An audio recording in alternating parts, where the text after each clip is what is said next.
And joining us tonight for more on the transfer and the announcement from the GSA is Michael Bush. Bush served as the Assistant Press Secretary in the George H.W. Bush administration in the 90s.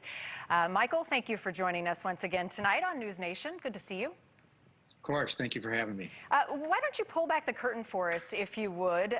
What is happening right now, sort of behind the scenes, now that the GSA has come out with this announcement as Joe Biden being the apparent winner? A whole lot of stress, certainly on the Biden side, some good stress. This is the ascertainment, a term your viewers have come to know, is certainly an important step in the transition process. And certainly, a lot of negative stress, quite frankly, on the Trump side. I was there in 1992 when President Bush Sr. lost that election. And it's not an easy transition when essentially your team has been voted out of office.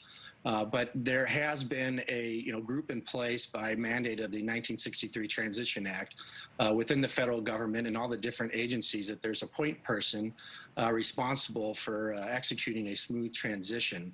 But this ascertainment is certainly a big step because it allows access to funds, access to office space, access to classified briefings, and access to clearances from the FBI to get the staff in place. Well, and Michael, that obviously takes a lot of coordination, but also a lot of cooperation on both sides. So how does that work? Take us inside, who's talking to who, how the communication happens, because January 20th is quickly approaching. Yes, and Marnie, cooperation is the key word. It's a good point. At least in our administration, that tone is set at the top. And so with, obviously I'm biased, but with George Bush 41, he wanted to make sure it was a smooth transition to his successor. So I'm hopeful that the Trump administration will take the same cue and ensure a smooth transition. But there is, federal appointed officials at each agency whose obligation is to ensure coordination with the incoming Biden team. But the incoming Biden team, which is staffed by mostly volunteers, they have an initial kind of quick reaction force that comes in very soon and then gets a quick assessment for what the agencies need, and then they'll be out by inauguration day. And then you'll have what they call a beachhead team that comes in and may be there for the first 120 days, because there are 4,000 presidential appointments that need to get to be appointed by President-elect Biden, and then 1,200 of those require Senate confirmation. So there's certainly a lot for them to do. Wow, incredible. What can we glean, Michael, from President-elect Joe Biden's cabinet picks thus far, and what world leaders may be able to understand from those picks as well? Certainly, I think a lot of them, some may call them throwback picks, but I think the message is consistency, normalcy, maybe a return to what the international stage was used to seeing from both administrations, quite frankly, Republican and Democrat. President Trump's administration has been a little bit different.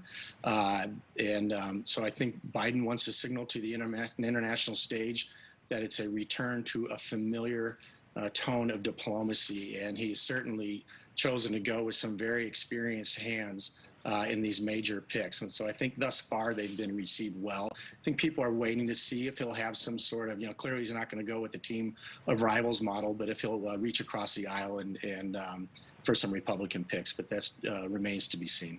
Michael, finally, take us back to your time in the White House, and we're not there yet. We still have to have word from the Electoral College, but it is President-elect Joe Biden now, and this step today moves us one step closer into that direction.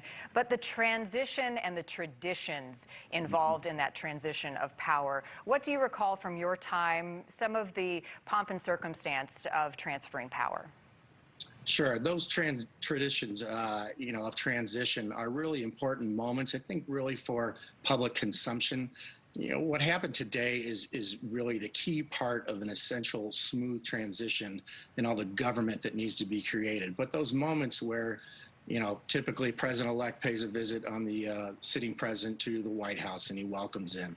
The moment that before the inauguration that they come over to the White House for coffee for 30 minutes and ride up in the motorcade together. Those are peaceful transitions of power, and those moments are powerful. I was privileged enough to witness them up close. They're not easy moments for the president that is leaving, no question about it. And COVID, I think, will present a little bit of a wrinkle, perhaps an excuse for the sitting president if he chooses not to be a part of those. But they are important signaling moments of the strength of our democracy and what this means for the beauty of American democracy and what it means in the world. And part of the process we have witnessed many times. We'll see what 2020 has to bring. Michael Bush, we appreciate your time tonight and your insight. Thank you.